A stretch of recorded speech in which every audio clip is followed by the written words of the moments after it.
कि हड़प्पा सभ्यता की खोज किसने की थी। पहला ऑप्शन है आप सभी के पास दयाराम साहनी, दूसरा है राखलदास बनर्जी, तीसरा ऑप्शन है एम वत्स और चौथा ऑप्शन है अनेक। तो देखिए यदि बात की जाए हड़प्पा सभ्यता की, तो हड़प्पा सभ्यता की खोज ऑप्शन नंबर ए सही होगा, दयाराम साहनी ने किया था। किसने किया था?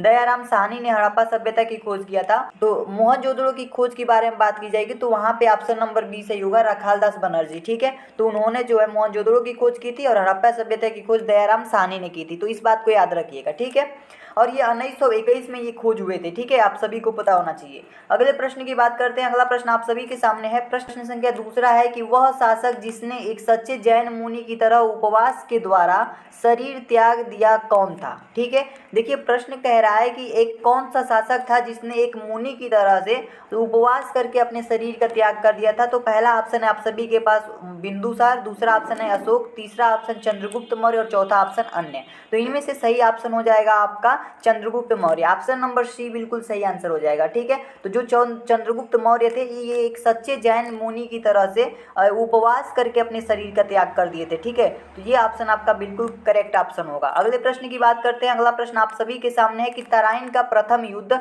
जो तराइन का प्रथम युद्ध है 1191 ईस्वी में हुआ था, किसके मध्य लड़ा गया था, ये प्रश्न इसमें पूछा जा रहा है। ठीक है, तो जो तराइन का प्रथम युद्ध था जो 1191 में हुआ था, ये किसके मध्य लड़ा गया था। ठीक है, ये हमसे प्रश्न पूछा जा रहा है। तो आप सभी को याद रखना है जो तराइन का पहला युद्ध था वो मोहम्मद गौरी और पृथ्वीराज द्वितीय के बीच लड़ा गया था। तो ऑप्शन में देखिए ऑप्शन नंबर आप सभी के सामने जो है बी बिल्कुल सही है।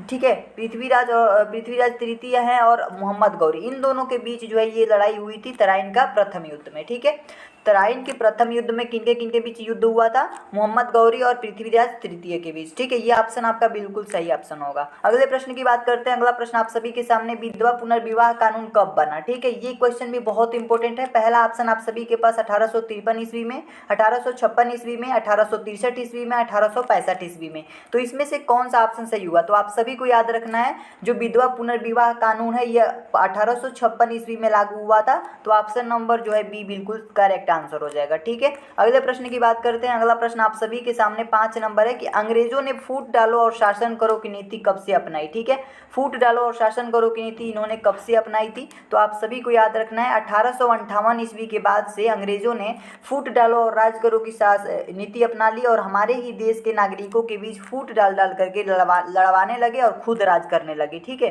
तो ऑप्शन नंबर इसमें सी सही हो जाएगा 1858 ईस्वी के बाद। ठीक है, अगले प्रश्न की बात करते हैं। अगला प्रश्न आप सभी के सामने 6ठा नंबर प्रश्न है कि आर्य भारत में कहाँ से आए थे। ठीक है, जो आर्य भारत में आए थे ये कहाँ से आए थे? तो पहला ऑप्शन है पश्चिम एशिया से, दूसरा ऑप्शन है पूर्व एशिया से, तीसरा ऑप्शन है केंद्रीय एशिया से और चौथा ऑप्शन है दक्षिण एशिया से। तो आप सभी को याद रखना है ऑप्शन नंबर सी सही होगा, केंद्रीय एशिया से आए थे। ठीक है, आर्य कहाँ से भारत आए थे?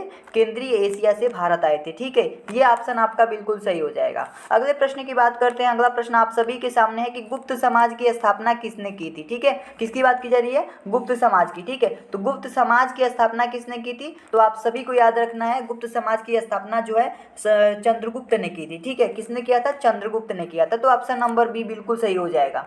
वही बात आ जाएगा गुप्त वंश का स्थापना किसने किया था? तब आप कहेंगे श्रीगुप्त ने किया था। ठीक है, लेकिन गुप्त समाज की स्थापना किसने की थी? तो गुप्त समाज की स्थापना जो है चंद्रगुप्त मौर्य ने की थी। ठीक है, यह ऑप्शन आपका बिल्कुल सही हो जाएगा। अगले प्रश्न की बात करते हैं। अगला प्रश्न आप सभी के सामने 8 नंबर है कि पानीपत की दूसरी लड़ाई किनके बीच हुई थी। ठीक है, प्रश्न में कह रहा है कि पानीपत की जो दूसरी लड़ाई है ये किनके बीच हुई थी। ठीक है, आप सभी को पता होना चाहिए कि जो पानीपत की प्रथम युद्ध है वो 1526 ईस्वी में हुई थी। ठीक है, कब हुआ था? 1526 ईस्वी में। दूसरी लड़ाई 1556 ईस्वी में हुआ था।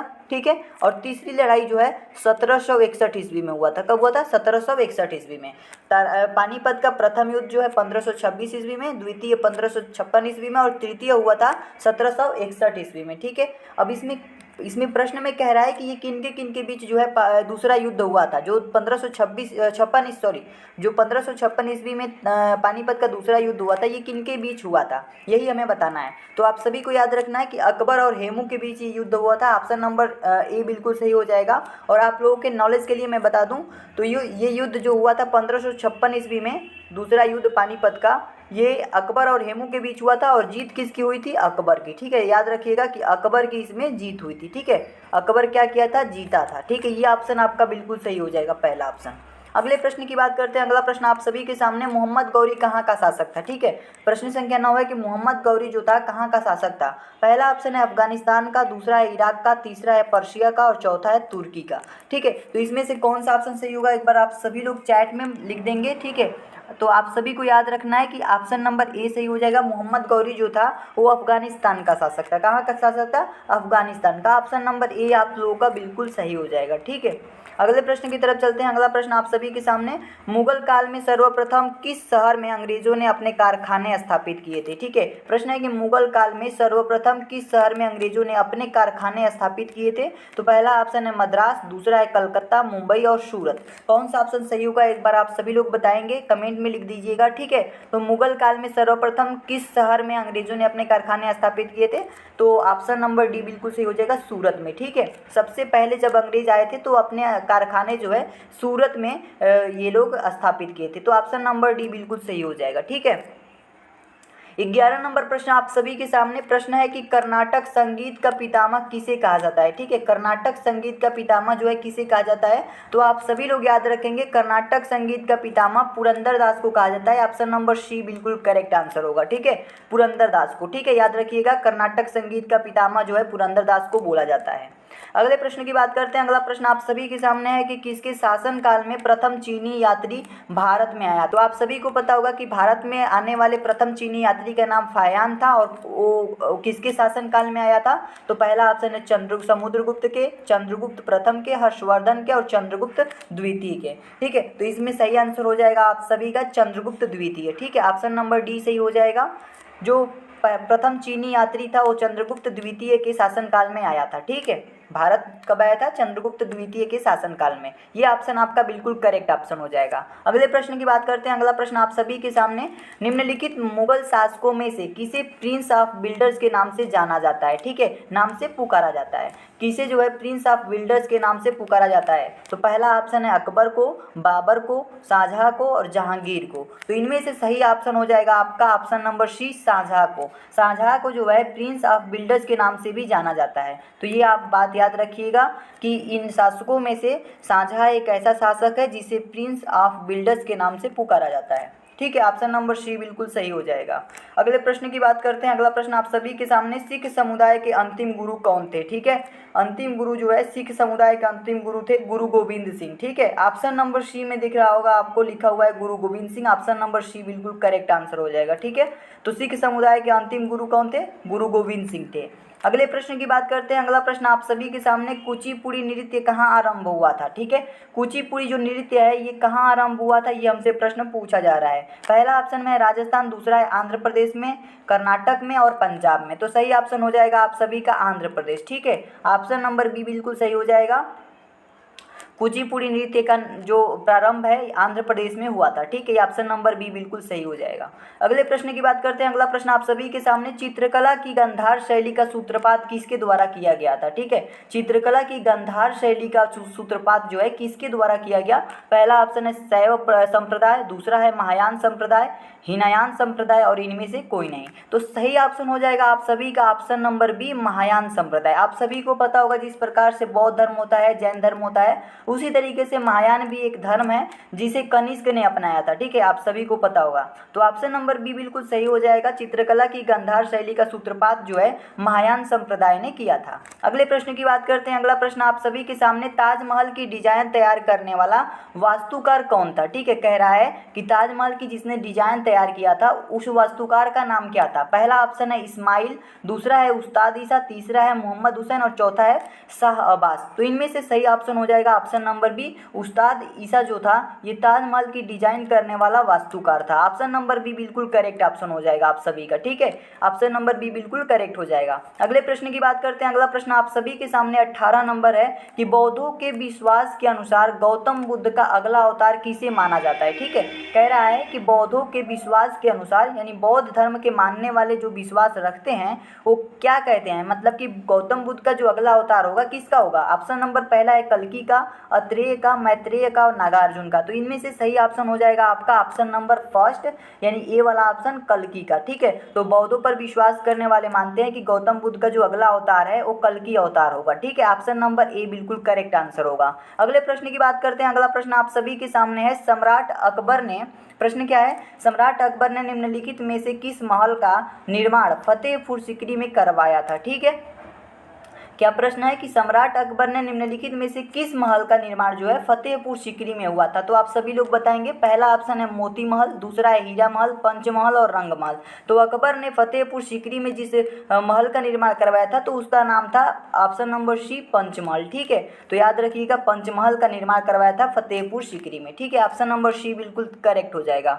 अगले प्रश्न की बात करते हैं। अगला प्रश्न आप सभी के सामने और अंतिम प्रश्न है इस वीडियो का।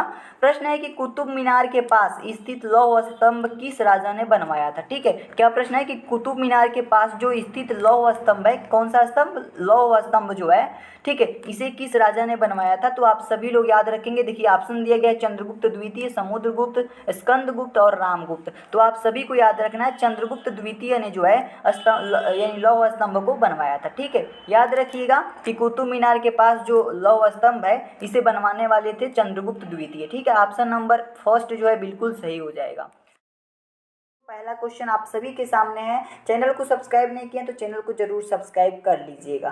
पहला क्वेश्चन आप सभी के सामने है कि भारत में अंग्रेजी शिक्षा की शुरुआत किसने की थी। ठीक है, पहला प्रश्न क्या है कि भारत में अंग्रेजी शिक्षा की शुरुआत जो है किसने किया था। पहला ऑप्शन है मेकाले ने, दूसरा है कर्जन ने, तीसरा है डलहौजी ने और चौथा है कार्नवालिस ने। ठीक है, इनमें से सही ऑप्शन हो जाएगा आपका ऑप्शन नंबर ए मेकाले ने। ठीक है, याद रखिएगा कि भारत में अंग्रेजी शिक्षा की शुरुआत जो है मेकाले ने किया था। ऑप्शन नंबर ए आपका बिल्कुल करेक्ट आंसर होगा। अगले प्रश्न की बात करते हैं। अगला प्रश्न आप सभी के सामने है। प्रश्न है कि जालियांवाला बाग हत्याकांड के लिए कौन सा जनरल उत्तरदायी है। आप सभी को पता होना चाहिए कि 13 अप्रैल, कब, 13 अप्रैल, यहाँ पे मैं लिख दे रहा हूँ जिससे आपको यहाँ पे क्लियर हो जाए, एक बार याद भी हो जाए।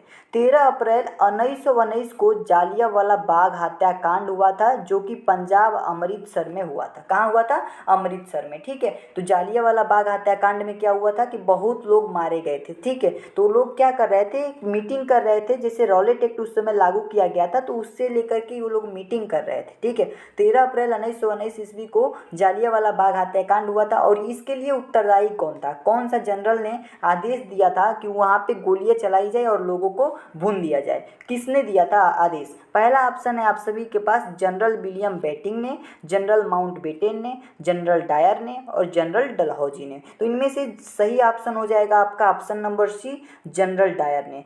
इसी ने आदेश दिया था वहाँ पे गोलियां चलाने की और इसमें जो है हमारे भारतवासी बहुत लोग मारे गए थे। अगला प्रश्न आप सभी के सामने तीसरा प्रश्न है कि प्रथम मैसूर युद्ध किनके बीच लड़ा गया था। ठीक है, प्रथम मैसूर युद्ध की बात कर रहा है और ये किसके बीच लड़ा गया था। तो पहला ऑप्शन है ब्रिटिश और टीपू सुल्तान के बीच, ब्रिटिश और हैदर अली के बीच, ब्रिटिश और मिर्जाफर के बीच और ब्रिटिश और नवाब सिराजुद्दौला के बीच। तो इसमें से ऑप्शन नंबर जो बी होगा आपका ब्रिटिश और हैदर अली, ये ऑप्शन आपका बिल्कुल सही हो जाएगा। जो मैसूर युद्ध हुआ था, प्रथम मैसूर युद्ध, ये किनके बीच हुआ था, ब्रिटिश और हैदर अली के बीच में हुआ था। ऑप्शन नंबर बी आपका बिल्कुल करेक्ट आंसर होगा। अगले प्रश्न की तरफ चलते हैं। अगला प्रश्न आप सभी के सामने सती प्रथा पर प्रतिबंध किसने लगाया था। ठीक है, प्रश्न क्या है कि सती प्रथा पर प्रतिबंध जो है किसने लगाया था। पहला ऑप्शन है लॉर्ड डलहौजी ने, दूसरा है लॉर्ड माउंटबेटन ने, तीसरा है लॉर्ड विलियम बेटिंग ने और लॉर्ड कर्जन ने। आप सभी को याद रखना है सती प्रथा पर प्रतिबंध लगाने वाले जनरल का नाम था लॉर्ड विलियम बेटिंग। ठीक है, ऑप्शन नंबर जो सी है, ऑप्शन नंबर जो सी है ये बिल्कुल करेक्ट आंसर है। Option number c Lord William Bentinck, ये ऑप्शन आपका बिल्कुल करेक्ट ऑप्शन होगा। ठीक है, अगले प्रश्न की बात करते हैं। अगला प्रश्न आप सभी के सामने पांचवा है कि किस वर्ष में म्यांमार जो है भारत से अलग हुआ था। ठीक है, ये हमसे पूछा जा रहा है कि किस वर्ष में जो है म्यांमार, जैसे पहले भारत में हुआ करता था, भारत से अलग किस वर्ष में हुआ। पहला ऑप्शन आप सभी के पास है 1950 ईस्वी में, 1947 में, 1937 में और 1950 में। आप सभी लोग याद रखेंगे 1937 में जो म्यांमार था हमारे देश यानी भारत से अलग हो गया था। ठीक है, ये ऑप्शन आपका बिल्कुल करेक्ट ऑप्शन हो जाएगा, सही ऑप्शन हो जाएगा। अगले प्रश्न की बात करते हैं। अगला प्रश्न आप सभी के सामने 6 नंबर है कि जालियांवाला बाग की दुर्घटना किस सन में हुई? जालियांवाला बाग हत्याकांड मैंने अभी बताया कि 13 अप्रैल 1919 में हुई थी, तो ऑप्शन नंबर बी बिल्कुल करेक्ट हो जाएगा। जालियांवाला बाग हत्याकांड जो है ये 1919 ईस्वी में हुई थी। अगले प्रश्न की बात करते हैं। अगला प्रश्न आप सभी के सामने, अलीगढ़ मुस्लिम विश्वविद्यालय के संस्थापक थे, कौन थे? देखिए, अलीगढ़ मुस्लिम विश्वविद्यालय को स्थापित करने वाला संस्थापक कौन था? पहला ऑप्शन है मौलाना आज़ाद, दूसरा है सर सैयद अहमद, तीसरा है मोहम्मद अली जिन्ना और डॉक्टर जाकिर हुसैन। तो इसमें से सही ऑप्शन हो जाएगा ऑप्शन नंबर बी,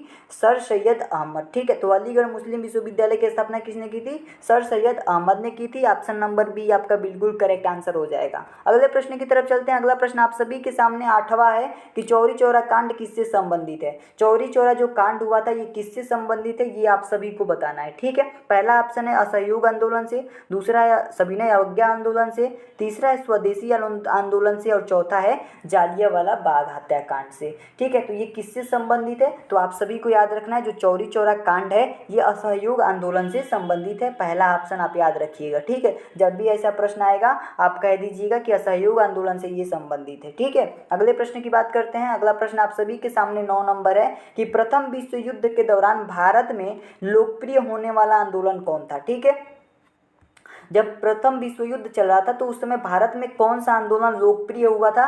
पहला ऑप्शन है अलगाववादी आंदोलन, दूसरा है स्वदेशी एवं बहिष्कार आंदोलन, होम रूल और इनमें से कोई नहीं। आप सभी लोग याद रखेंगे जब प्रथम युद्ध चल रहा था तो भारत में जो लोकप्रिय आंदोलन था वो था option number c, home rule. ठीक है, ये ऑप्शन आपका बिल्कुल करेक्ट ऑप्शन होगा, ये बिल्कुल सही आंसर है। ठीक है, अगले प्रश्न की बात करते हैं। अगला प्रश्न आप सभी के सामने है कि भारत में खोजा गया सबसे पहला पुराना शहर कौन सा है? ठीक है, तो भारत में सबसे पहला और सबसे पुराना शहर कौन सा है ये हमसे पूछ रहा है। ठीक है, आप सभी को याद रखना है हड़प्पा जो शहर है ना, हड़प्पा शहर यानी ऑप्शन नंबर बी, ये जो शहर है इस शहर को भारत में सबसे पहले और सबसे पुराना इसे शहर माना जाता है। ठीक है, सबसे पहले खोजा गया शहर हड़प्पा है। ठीक है, अगले प्रश्न की बात करते हैं। अगला प्रश्न 11 नंबर है कि वैदिक गणित का महत्वपूर्ण अंग है, तो वैदिक गणित की बात करें तो महत्वपूर्ण अंग कौन सा है? पहला ऑप्शन उपनिषद है, अथर्ववेद है, शल्वसूत्र है या शतपथ ब्राह्मण है। तो इनमें से सही ऑप्शन हो जाएगा ऑप्शन नंबर सी, शल्वसूत्र। ठीक है, शूल्वसूत्र।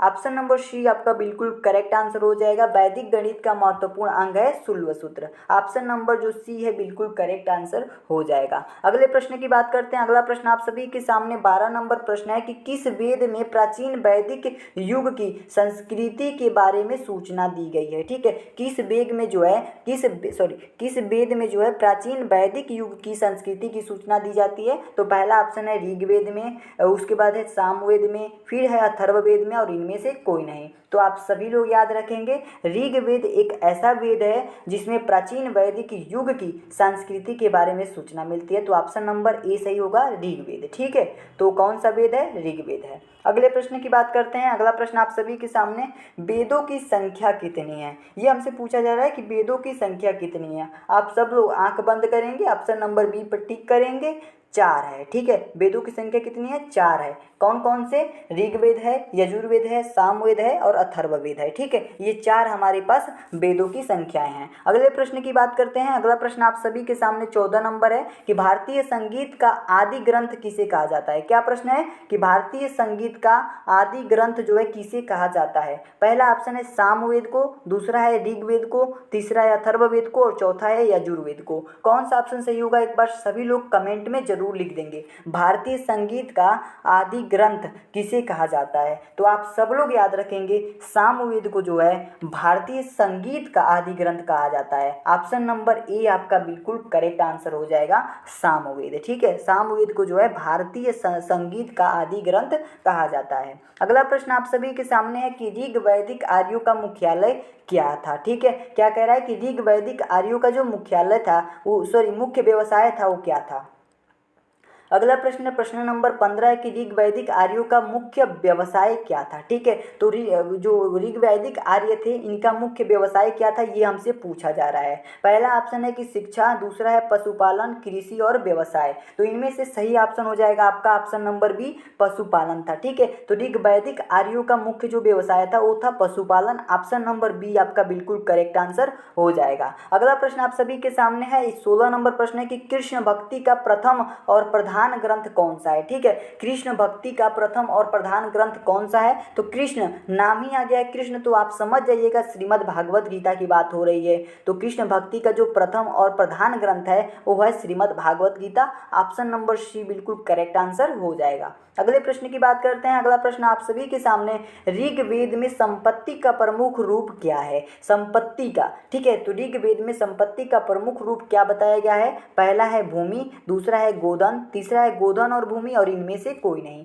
तो आप सभी को याद रखना है ऋग्वेद में जो संपत्ति का प्रमुख रूप बताया गया है वो है ऑप्शन नंबर बी गोधन को। ठीक है, तो गोधन जो है संपत्ति का प्रमुख रूप है, ऑप्शन नंबर बी, ऐसा ऋग्वेद में बताया गया है। ठीक है, अगले प्रश्न की बात करते हैं। अगला प्रश्न आप सभी के सामने है कि पुराणों की संख्या कितनी है। आप सबको याद रखना है कि पुराणों की संख्या जो है 18 है। ठीक है, तो टोटल कितने पुराण है, 18 पुराण है। ऑप्शन नंबर सी आप लोगों का बिल्कुल सही ऑप्शन हो जाएगा। ठीक है, पुराणों की संख्या कितनी है, 18 है। अगला प्रश्न आप सभी के सामने 19 नंबर, वैदिक धर्म का मुख्य लक्षण इनमें से किसकी उपासना था। ठीक है, तो देखिए वैदिक धर्म में जो मुख्य लक्षण था इनमें किसकी उपासना करते थे वैदिक धर्म के लोग। पहला ऑप्शन है पशुपति की, प्रकृति की, माता की, त्रिमूर्ति की। तो आप सभी को याद रखना है वैदिक धर्म की बात करें तो प्रकृति की उपासना की जाती थी। ऑप्शन नंबर बी आपका बिल्कुल करेक्ट आंसर हो जाएगा। ठीक है, अगले प्रश्न की बात करते हैं। 20 नंबर प्रश्न आप सभी के सामने और इस वीडियो का अंतिम प्रश्न है। प्रश्न है कि किस देवता के लिए ऋग्वेद में पुरंदर शब्द का प्रयोग किया हुआ है। ठीक है, तो ऋग्वेद में पुरंदर किस देवता को कहा गया है। पहला ऑप्शन है वरुण को, इंद्र को, राम को और कृष्ण को। तो सही आंसर हो जाएगा आपका ऑप्शन नंबर बी इंद्र को। ठीक है, तो ऋग्वेद में इंद्र को जो है पुरंदर शब्द से संबोधित किया गया है, उनका नाम जो है पुरंदर रखा गया है। आशा करता हूँ आप सभी के लिए ये सारी वीडियो इंपॉर्टेंट साबित हो रही होंगी। मिलते हैं नेक्स्ट वीडियो में दोस्तों, तब तक के लिए धन्यवाद।